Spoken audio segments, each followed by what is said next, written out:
Diyetaya sabah başlayarsınız. Bugün isə yumuşaq bir dənə xəmir yoğurun. Bunun üçün lazım olan aşağıda hamısını qeyd edəcəm tək-tək. Eyni birə-bir eləyərsiniz, yumuşaq xəmir alınacaq. Xəmiri nazik yayırsınız, içi ilə göstərdiyim qaydada hamısını növbə ilə əlavə edib, burada şüyüd toxumu çox vacibdir. Əlavə edib qarışdırırsınız hamısını, olur sizə ləzzətli bir dənə içlik.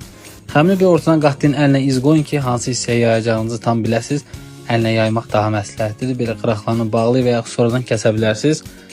Hər iki tərəfini yaxşı qızardandan sonra üzərinə mütləq bol-bol kərə yağı yeridin, hər yerinə yumuşaq olsun. Əsas dad verən şeylərdən biridir. Bunu çox adam belə boşluq xoşlayır, üzərinə sumaqla da, yanında turşu ilə də fərqi yoxdur, hər formada dadlıdır. Sumaqlı yoxsa turşu ilə. Hinduşka gəlib bura çatana kimi xeyli yol keçmişdi. Gəl o yolu sizə izah edeyim. Bir dənə gözəl hinduşka vermişlər bizə. Biz bunu ponla, ədviyyatları, yağla, limonla qarışdırıb ədviyyatları hər yerinə çatası kimi yaxşı bir masaj elədik. Hinduşka məncə bundan razı qaldı. Bu qədər masaj az olar deyib bidonun içində doğranmış kartofla heyvanı yığıb bişmə kağızı üzərindən folqa ilə bağlayıb 180 dərəcədə 2 saat yarım bişirdi, hətta 3 saat demək olar. Sonra da bunu götürəndə 1 saatda əlavə bişirdi. Arada öz yağından üstünə gəzdirdim, tam qızarandan sonra götürdüm. Belə dadlıydı, amma hinduşkanın yeri məncə manqaldı. Başqa öz üsulunuz varsa yazın. Ev şəraitində super ləzzətli Rafael hazırlamaq istəyirsənsə, kərə yağını mikserdən keçirirsən, üzərinə qatlar sümü südü hissəsi əlavə edib qarışdırırsan, üzərinə kokos, ondan sonra üyüdülmüş peçeni əlavə edib yenidən qarışdırırsan. Bunlara əllə forma verdikdən sonra düz ortasını basıb bir dənə badam içərisində yerləşdirirsən, fındığı da yerləşdirə bilərsən, əllə qatıb üzərinə kokosla tam belə buladıqdan sonra düzdə 1 saat gözlədirsən və super ləzzətli ev şəraitində hazırlanan Rafael alınır və bunu hazırlamağı bacarmayan dostuna göndərirsən. Nuş olsun. Bu ancaq zaktalıcıda olan şeydir. Buna quqa deyirlər. Bu qoz ləpə ilə, fındıq ləpə ilə, nə bilir, baxırda da. Hadi üstünə batırıb, qəşəng. Biz balaca təndir qıran dayanında həmişə biz qıra gedək deyə bizə verən şey bu idi. Bəs fındığı çox eləyək.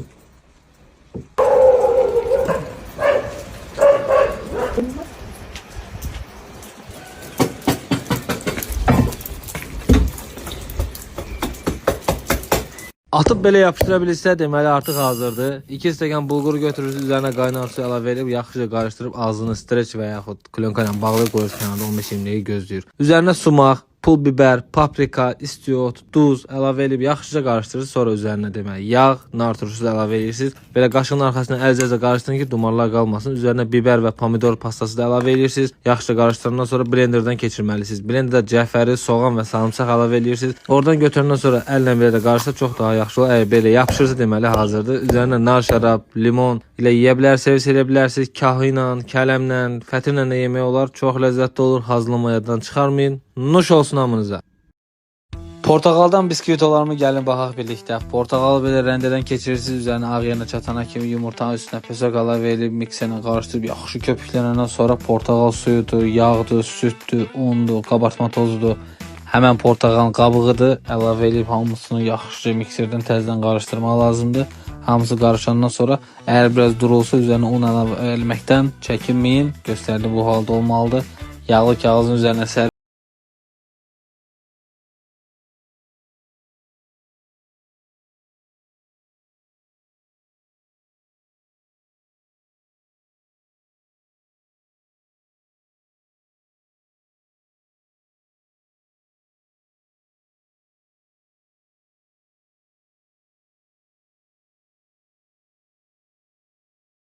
Biskvit hazırlamağı göstərəcəm bu dəfə sizə. Çox rahatdır. Yumurtaları belə əlavə edirsiniz. Üzərinə şəkər tozunu əlavə edib mikserlə yaxşıca qarışdırırsınız. Ağappaq olana kimi bunu çırpmaq lazımdır.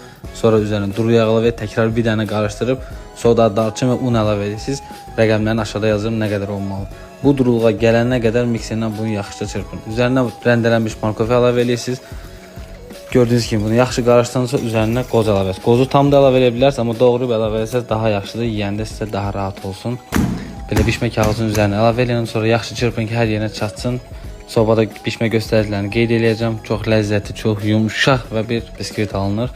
Hazırlamağı yaddan çıxartmayın, çox da asandır. Bunu sizin üçün hazırlayacaq dostunuza göndərməyi unutmayın. Hazırlayacaq olanlara nuş olsun. Çox sadə və ləzzətli bir reseptlə qarşınızdayım. Padnosun içərisinə yağlı kağızı sərdikdən sonra bol ədviyyatlar vurulmuş tikələri belə gördüyünüz forma düzürük, ətli olan hissəsi yuxarı. Kartofun üstünə ədviyyatları vurub yaxşıca qarışdırırıq. Kartofu xırdalasaq çox daha yaxşı olar. Əvvəlcədən 250 dərəcə qızdırılmış sobaya atırıq, qoyuruq bişməyə. 2 saat ya 2 saat yarım ərzində tam bişir. Vaxt-vaxtında belə bir qab atırıb yoxlaya bilərsiniz. Hətta belə reseptləri sizə hazırlamağını istədiyiniz adamlara da göndərmənizi tövsiyə edirəm. Çox ləzzətli, yumuşaq bir ət alınır. Bu ət seçimi də burada çox vacib məqamlarından biridir. Məsləhətdir ki, belə qan quzularından istifadə edə biləsiniz. Belə sadə və asan reseptlər üçün səhifəyə göz atmağı unutmayın. Nuş olsun.